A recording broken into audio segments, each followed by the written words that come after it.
দেখো ওয়েদারটা, ঝিরিঝিরি বৃষ্টি পড়ছে আর পুরো মেঘলা করে আছে। আর আমার এই ওয়েদার বলো, গরমের সময় বলো, আমার না বরাবরই জানলার ধারে বসে আকাশের দিকে তাকিয়ে থাকতে, গাছেদের দিকে তাকিয়ে থাকতে বরাবরই খুব ভালো লাগে।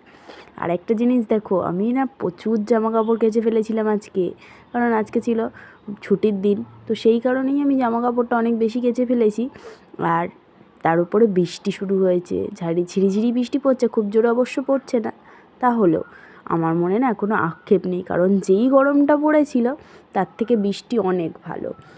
আমি জামা কাপড় না হয় 2 দিন 3 দিনে বা ফ্যানের তলায় দিয়ে শুকিয়ে নেব, তো ভালোই লাগলো। আর মিস্টারদের বাজার থেকে চিকেন পকোড়া নিয়ে এসেছিল, ওইটা দিয়েই না সন্ধেবেলার টিফিনটা আর কি সারলাম। তো দেখলেই আমি চা আর পকোড়া দিয়ে সন্ধ্যাবেলার টিফিনটা সারলাম। আর এই দেখো, মাংসের মধ্যে পকোড়া খেতে গিয়ে যদি হাড় পাই কি বিরক্ত লাগে, হ্যাঁ। আর রাত্রিরে ভাতটাকে না একটু ভেজেছিলাম গাজর, ক্যাপসিকাম আর পেঁয়াজ দিয়ে, তো একটু ফ্রায়েড রাইসের মতন হয়েও গেল, আর বেশ খেতেও ভালো লাগলো।